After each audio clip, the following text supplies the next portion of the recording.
تعالیٰ کے فضل و کرم سے ہم اور آپ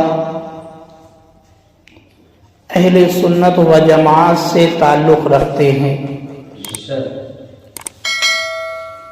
اور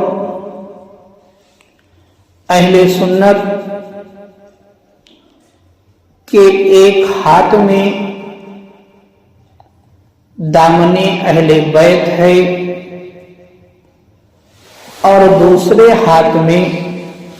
دامن صحابہ ہے، یعنی ہم اہل بیت کو بھی مانتے ہیں اور صحابہ اکرام کو بھی مانتے ہیں، اہل بیت سے بھی محبت رکھتے ہیں اور صحابہ اکرام سے بھی محبت رکھتے ہیں، اور جو شخص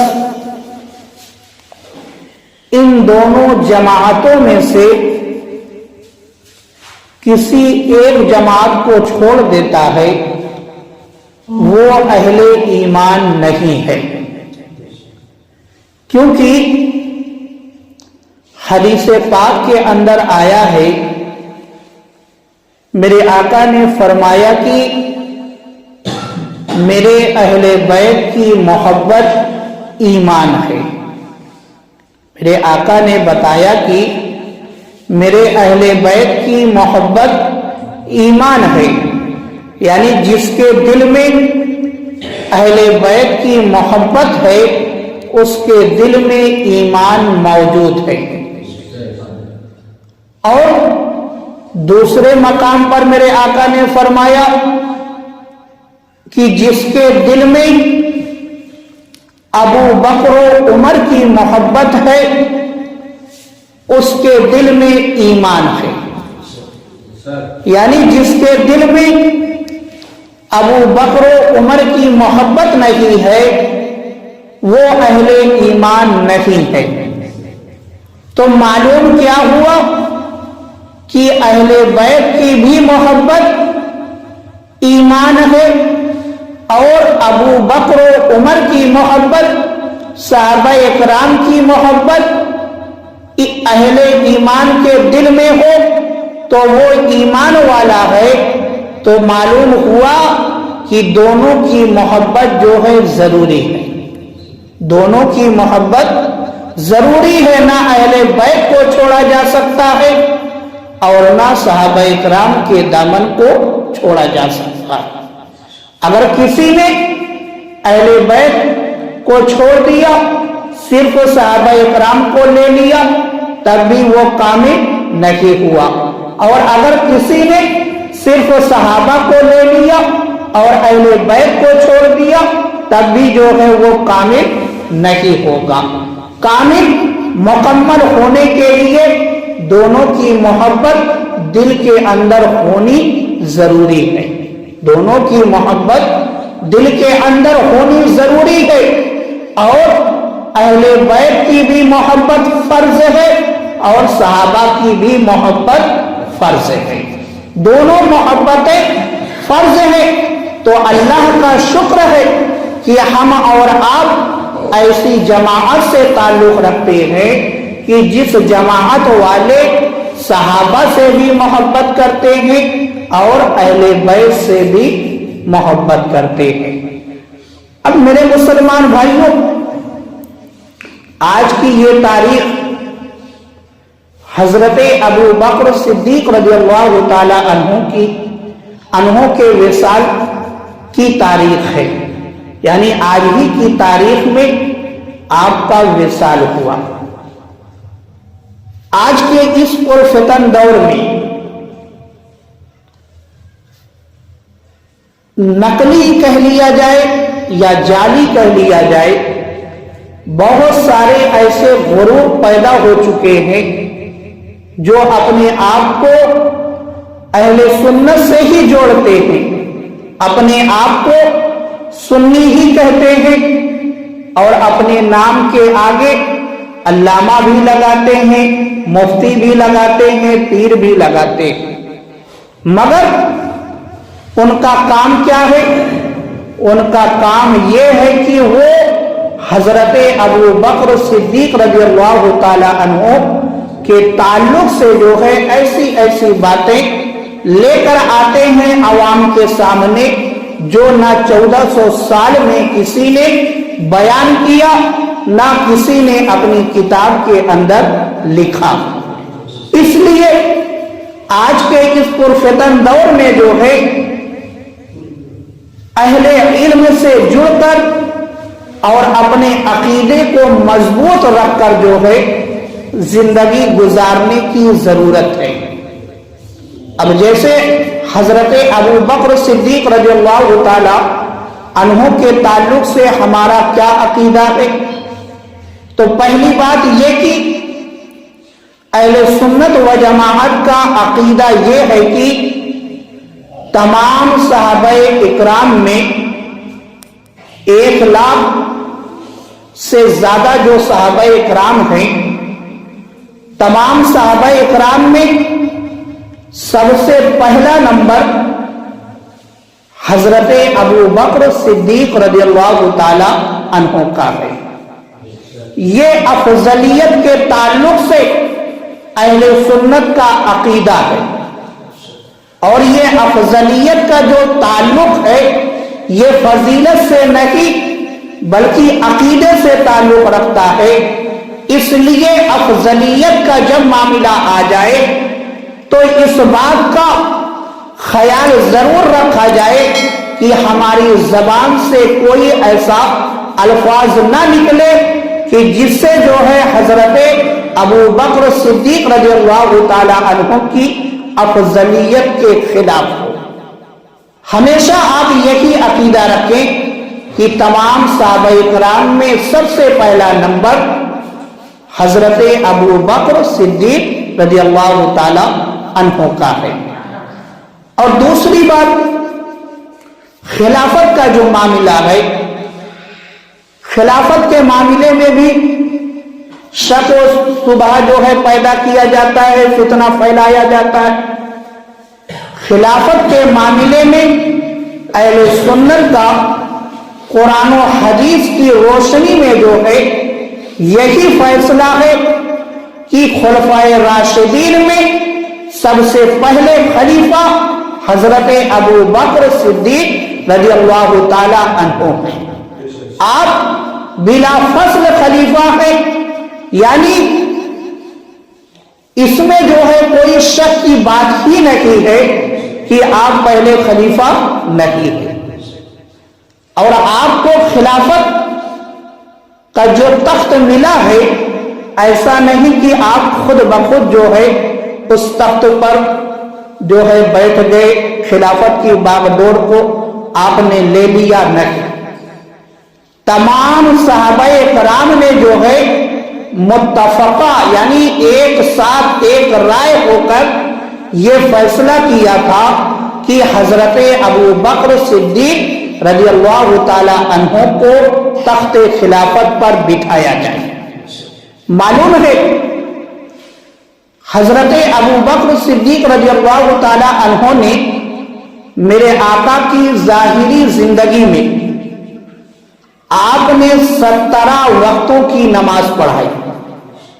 یعنی میرے آقا نے آپ کو اپنے مصلی پر کھڑا کر دیا۔ ابھی میرے آقا نے دنیا سے پردہ نہیں کیا ہے، میرے آقا روئے زمین پر جلوہ گر ہے، آپ ظاہری زندگی میں موجود ہے۔ اپنی موجودگی میں آپ نے جو ہے حضرت ابو بکر صدیق رضی اللہ تعالی عنہ کو اپنے مصلی پر امامت کے لیے کھڑا کیا، اور 17 وقتوں کی آپ نے جو ہے نماز پڑھائی۔ جب میرے آقا کا وصال ہو گیا، میرے آقا نے دنیا سے پردہ کر لیا۔ اب جب دنیا سے میرے آقا نے پردہ کر لیا، پھر امامت کا معاملہ آیا تو معلوم ہے حضرت علی نے کیا فرمایا تھا؟ حضرت علی نے فرمایا کہ اے ابو بکر، جب آپ کو رسول اللہ نے آگے کر دیا ہے، اب کس کے اندر یہ طاقت ہے جو آپ کو پیچھے کر سکے؟ کس کے اندر یہ طاقت ہے کہ آپ کو پیچھے کر سکے؟ آپ امامت کے لیے مصلی پر تشریف لے چلے۔ اب حضرت ابو بکر نے 2 سال 4 ماہ جو ہے آپ نے کار خلافت کو انجام دیا، اور حضرت علی برابر آپ کے پیچھے نماز پڑھتے رہے، برابر آپ کے پیچھے نماز پڑھتے رہے۔ اگر حضرت ابو بکر کے اندر جو آج فتنہ پھیلانے والے الزام لگاتے ہیں اور فتنہ پھیلاتے ہیں، اگر وہ کمیاں ہوتی تو ہرگز جو ہے حضرت علی حضرت ابو بکر کے پیچھے نماز نہ ادا کرتے، کیونکہ شریعت کا یہ قانون ہے، یہ مسئلہ ہے، یہ شریعت کا مسئلہ ہے کہ اگر مقتدی کے دل میں یہ نیت ہے کہ امام کی نماز درست نہیں ہے، شریعت کا یہ قانون ہے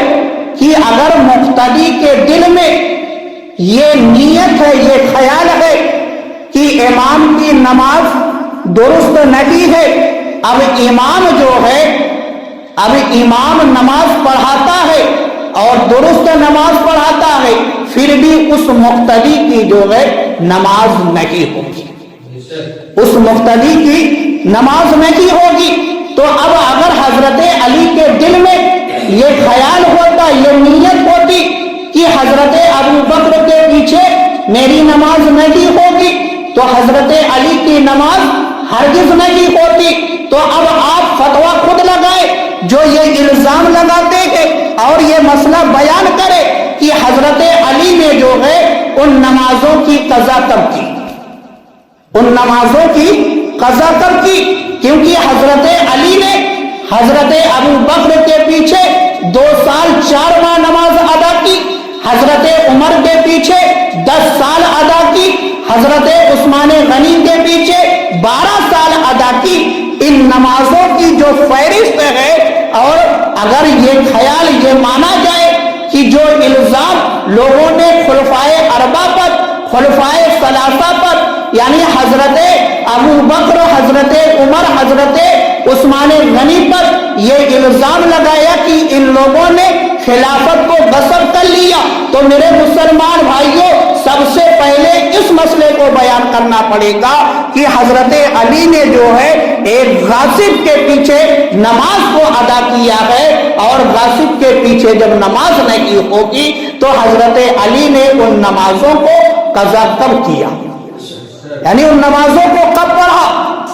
تو میرے مسلمان بھائیوں اس لیے کہا جاتا ہے کہ ایسے فتنوں سے جو ہے اپنے آپ کو دور رکھا جائے، اور جو اہل سنت و جماعت کا عقیدہ ہے، نظریہ ہے،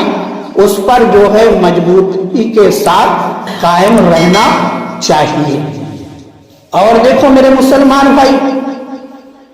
حضرت ابو بکر صدیق رضی اللہ تعالی عنہ کی شان، آپ کی شان جو ہے بہت ہی بلند، بہت ہی اعلیٰ ہے، اور قرآن کے اندر بھی جگہ جگہ پر جو ہے آپ کا تذکرہ موجود ہے، احادیث کے اندر بھی آپ کی فضیلت کو میرے آقا نے بار بار بیان کیا ہے۔ اب یہ فضیلت، یہ خصوصیت جو ہے حضرت ابو بکر کے اندر موجود ہے کہ میرے آقا نے فرمایا کہ میری امت میں سے میری امت کے حق میں جو ہے حضرت ابو بکر سب سے زیادہ جو ہے مہربان ہے، سب سے زیادہ مہربان ہے۔ میرے آقا نے فرمایا کہ میری امت میں سے میری امت کے حق میں سب سے زیادہ اگر کوئی مہربان ہے تو حضرت ابو بکر صدیق رضی اللہ تعالی عنہ ہے۔ اب آپ اس حدیث پاک کو اپنے سامنے رکھیں اور حضرت ابو بکر صدیق رضی اللہ تعالی عنہ کی سیرت مبارکہ کو پڑھیں کہ آپ نے جو ہے امت کے لیے، امت محمدیہ کے لیے کتنی تکالیف کا سامنا آپ نے کیا۔ معلوم ہے جب میرے آقا سرکار دو عالم صلی اللہ تعالی علیہ وآلہ وسلم نے دنیا سے پردہ کر لیا اور کار خلافت آپ کے ہاتھ میں، آپ کے پاس آ گئی، اس وقت جو ہے اسلام کو اگر کسی نے سنبھالا ہے تو حضرت ابو بکر نے سنبھالا۔ اگر آپ مضبوطی کے ساتھ نہ کھڑے ہوئے ہوتے تو دشمنان اسلام تو پورے طریقے سے جو ہے اسلام کو مٹانے کے لیے آمادہ ہو چکے تھے، مگر وہ حضرت ابو بکر کی ہمت تھی، آپ نے تمام فتنوں کا، اٹھنے والے تمام فتنوں کا جو ہے آپ نے سامنا کیا اور تمام امت محمدیہ کو آپس میں جوڑ کر رکھا، تمام امت محمدیہ کو آپس میں جوڑ کر رکھا۔ اور جب آپ نے یہ محسوس کیا کہ اب مہربانی دیکھیں حضرت ابو بکر کی، کہ آپ نے جب یہ محسوس کیا کہ اگر قرآن کو جمع نہ کیا گیا، قرآن کو جمع نہ کیا گیا، کتابی شکل نہ دی گئی، شاید جو ہے قرآن اسی طریقے سے دھیرے دھیرے جو ہے قرآن کی آیتیں ختم ہو سکتی ہیں، کیونکہ جو حفاظ تھے وہ بہت تیزی کے ساتھ جو ہے شہید ہو رہے تھے۔ تو یہ حضرت ابو بکر صدیق رضی اللہ تعالی عنہ کا احسان ہے، امت محمدیہ پر آپ کی مہربانی ہے کہ آپ نے اپنے دور خلافت میں قرآن کو جمع کر کے ایک جگہ پر کر دیا، کتابی شکل دے دی، کتابی شکل دے دی، اور کتابی شکل دے کر جو ہے قیامت تک امت محمدیہ کے لیے آسانی پیدا کر دی، امت محمدیہ کے لیے آسانی پیدا کر دی۔ اور میرے مسلمان بھائیوں، اللہ تعالیٰ نے قرآن مجید کے اندر ارشاد فرمایا ثانی اثنین اذ ہما فی الغار، اس آیت کریمہ کے اندر جو ہے اللہ تعالیٰ نے حضرت ابو بکر کو ثانی اثنین فرمایا، یعنی دوسرا۔ ایک تو میرے آقا اور میرے آقا کے بعد حضرت ابو بکر صدیق رضی اللہ تعالیٰ۔ اب اس آیت کریمہ کو اپنے سامنے رکھیں اور سیرت ابو بکر دیکھیں کہ حضرت ابو بکر کی ذات ایسی ہے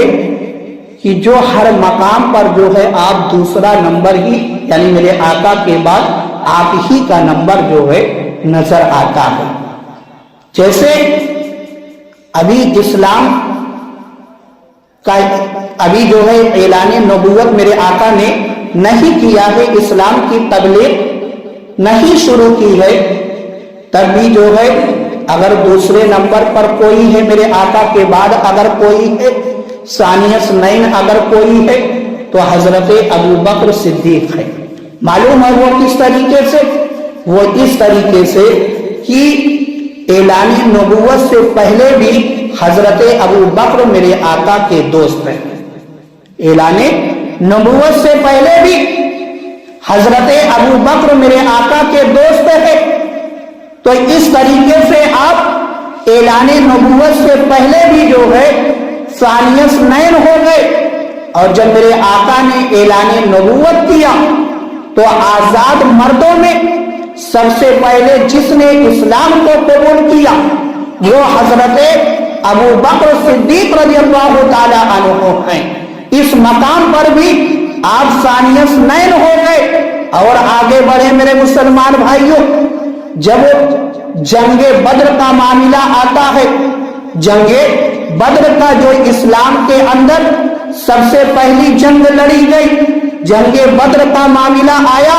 وہاں پر بھی آپ ثانی اثنین نظر آتے ہیں۔ معلوم ہے وہ کس طریقے سے؟ وہ اس طریقے سے ایک مرتبہ جو ہے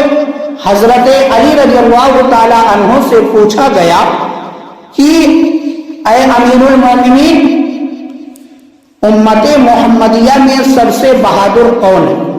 یعنی صحابہ اکرام کی جماعت میں سب سے بہادر کون ہے؟ سب سے بہادر کون ہے؟ بہادر سے سوال کیا جا رہا ہے، بہادر سے یہ پوچھا جا رہا ہے کہ صحابہ اکرام کی جماعت میں سب سے زیادہ بہادر کون ہے؟ حضرت علی کی بہادری مشہور ہے، حضرت علی کی بہادری مشہور ہے، مگر دیکھو حضرت علی کے نزدیک سب سے زیادہ بہادر کون ہے؟ حضرت علی نے فرمایا کہ صحابہ کرام کی جماعت میں سب سے زیادہ بہادر حضرت ابو بکر صدیق رضی اللہ تعالی عنہ ہے۔ اب آپ نے وجہ بیان کی کہ کس طریقے سے آپ بہادر ہیں، تو حضرت علی فرماتے ہیں کہ جب جنگ بدر کا موقع تھا، ہم لوگوں نے جو ہے رسول اللہ صلی اللہ تعالی علیہ وآلہ وسلم کے لیے ایک جو ہے مطلب رہنے کے لیے ایک چھپر کا مکان بنایا تھا، جس میں میرے آقا جو ہے جلوہ گر تھے۔ اب اس مکان پر پہرا کون دے گا؟ یہ بات آئی کہ مکان تو بنا دیا گیا، رہنے کے لیے انتظام کر دیا گیا، اور اس کے اندر میرے آقا جلوہ گر ہے۔ اب میرے آقا نے صحابہ کرام کی جماعت میں یہ اعلان کیا کہ میرے مکان کا پہرا کون دے گا، میری حفاظت کے لیے کون یہاں پر موجود رہے گا؟ یہ میرے آقا نے صحابہ کرام کے درمیان اعلان کیا۔ اب صحابہ کرام تو بہادر تھے، ایسا نہیں کہ وہ بزدل تھے، اگر بزدل ہوتے تو وہ جنگ بدر کے اندر نہ آتے۔ آخر صحابہ کرام نے کیوں نہیں جواب دیا کہ یا رسول اللہ اس کام کو ہم انجام دیں گے؟ کیونکہ صحابہ کرام کو معلوم تھا کہ یہاں پر جو ہے صرف حفاظت کا معاملہ نہیں ہے، یہاں پر حفاظت کا صرف معاملہ نہیں ہے بلکہ ذمہ داری کا معاملہ ہے۔ اگر خدا نہ خواستہ ایک بھی تیر جو ہے میرے آقا تک پہنچ گیا تو قیامت تک جو ہے لوگ مجھ سے سوال کریں گے۔ یہاں پر ذمہ داری کی بات ہے، بہادری کی بات نہیں ہے۔ اس لیے کسی بھی صحابی نے جو ہے جواب نہیں دیا کہ یا رسول اللہ اس کام کو میں انجام دوں گا۔ اتنے میں جو ہے صفوں کو چیرتے ہوئے حضرت ابو بکر صدیق رضی اللہ تعالی عنہ سامنے آتے ہیں اپنی تلوار کو لے کر اور عرض کرتے ہیں کہ یا رسول اللہ یہ کام میں کروں گا، میں آپ کی حفاظت کے لیے یہاں پر پہرا دوں گا۔ میرے مسلمان بھائیوں، یہ کام بہت معمولی کام نہیں تھا، بہت آسان کام نہیں تھا۔ کیوں نہیں آسان تھا؟ کیونکہ جو کفار قریش جنگ بدر کے اندر آئے تھے ان کا نشانہ جو ہے ابو بکر نہیں تھے، عمر نہیں تھے، عثمان نہیں تھے، علی نہیں تھے، بلکہ ان کا نشانہ جو ہے میرے آقا کی ذات تھی۔ وہ یہ چاہتے تھے کہ کسی بھی طریقے سے جو ہے محمد رسول اللہ صلی اللہ تعالی علیہ وآلہ وسلم کو شہید کر دیا جائے، یعنی ان کا نشانہ میرے آقا کی ذات تھی۔ تو یہ حفاظت کا کام جو ہے انجام دینا کوئی معمولی کام نہیں تھا۔ تو حضرت علی فرماتے ہیں کہ حضرت ابو بکر نے جو ہے اس طریقے سے حفاظت کی، اس طریقے سے حفاظت کی کہ اگر کوئی شخص جو ہے بری نیت سے ادھر نظر آیا تو حضرت ابو بکر کی تلوار سے نہیں بچ سکا۔ اس لیے حضرت ابو بکر جو ہے سب سے بہادر ہے، یہ حضرت علی نے بتایا۔ اب یہاں پر بھی ثانیہ نین جو ہے حضرت ابو بکر پائے جاتے ہیں۔ اور دیکھو میرے مسلمان بھائی، جب میرے آقا قبر میں تشریف لے گئے تو قبر میں میرے آقا جب تشریف لے گئے تو وہاں پر بھی حضرت ابو بکر ثانیس نین پائے جاتے. معلوم ہے جب حضرت ابو بکر صدیق رضی اللہ تعالی عنہ کا وصال ہونے لگا، آپ کا وصال جو ہے 63 سال کی عمر میں 22 جمادی الاخری 13 ہجری میں ہوا ہے. جب آپ کا وصال ہونے لگا یعنی وصال کا وقت قریب آیا تو آپ نے حضرت علی کو بلایا. آپ نے حضرت علی کو بلایا اور بلانے کے بعد کہا کہ اے میرے بھائی علی، میری وصیت ہے، آپ اس کو سن لیں. اب حضرت ابو بکر نے وصیت کیا کی؟ حضرت ابو بکر نے وصیت کی کہ اے علی، جب میرا انتقال ہو جائے، جب میرا وصال ہو جائے، مجھے غسل دے دیا جائے، کفن پہنا دیا جائے، اور پہنانے کے بعد جو ہے میرے جنازے کو میرے آقا کے حجرے کے سامنے لے جا کر رکھ دینا، اور رکھنے کے بعد جو ہے دروازہ خود بخود مت کھولنا. حجرے نبوی کا جو دروازہ ہے اس کو مت کھولنا، بلکہ دروازے کے سامنے رکھ کر یہ آواز دینا کہ یا رسول اللہ، یا رسول اللہ، ابو بکر حاضر ہے، اور ابو بکر جو ہے آپ کے حجرے میں، آپ کے پہلو میں دفن ہونا چاہتا ہے. اگر حجرے کا دروازہ کھل جائے، خود بخود کھل جائے، تو مجھے جو ہے میرے آقا کے پہلو میں دفن کر دینا، ورنہ جو ہے مسلمانوں کی قبرستان جنت البقیع کے اندر لے جا کر دفن کر دینا. یہ وصیت کی حضرت علی سے حضرت ابو بکر نے. اب وصیت میں دیکھیں کہ کتنی محبت ہے. حضرت ابو بکر حضرت عمر سے بھی وصیت کر سکتے تھے اور کسی صحابی سے وصیت کر سکتے تھے. اگر حضرت ابو بکر کے دل میں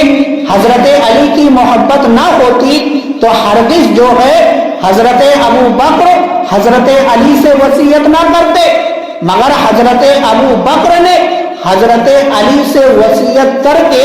یہ بتا دیا کہ جو حضرت ابو بکر کا دل ہے وہ حضرت علی کی محبت سے بھرا ہوا ہے. اب جنازہ جب تیار ہو گیا، صحابہ کرام اور حضرت علی جو ہے جنازہ کو لے کر پہنچتے اور حجرے کے سامنے جو ہے دروازے کے سامنے حضرت ابو بکر کا جو جنازہ تھا وہ رکھ دیا گیا. اب تمام صحابہ کرام پیچھے کھڑے ہیں، حضرت علی آگے آتے ہیں. حضرت علی آگے آتے ہیں اور آنے کے بعد دروازے کے سامنے حضرت علی کھڑے ہوئے اور عرض کیا کہ یا رسول اللہ، حضرت ابو بکر حاضر ہیں اور آپ کے حجرے میں، آپ کے پہلو میں دفن ہونے کی تمنا رکھتے ہیں، دفن ہونا چاہتے ہیں. جب حضرت علی نے یہ صدا دی، یہ پکارا، تو راوی کہتے ہیں کہ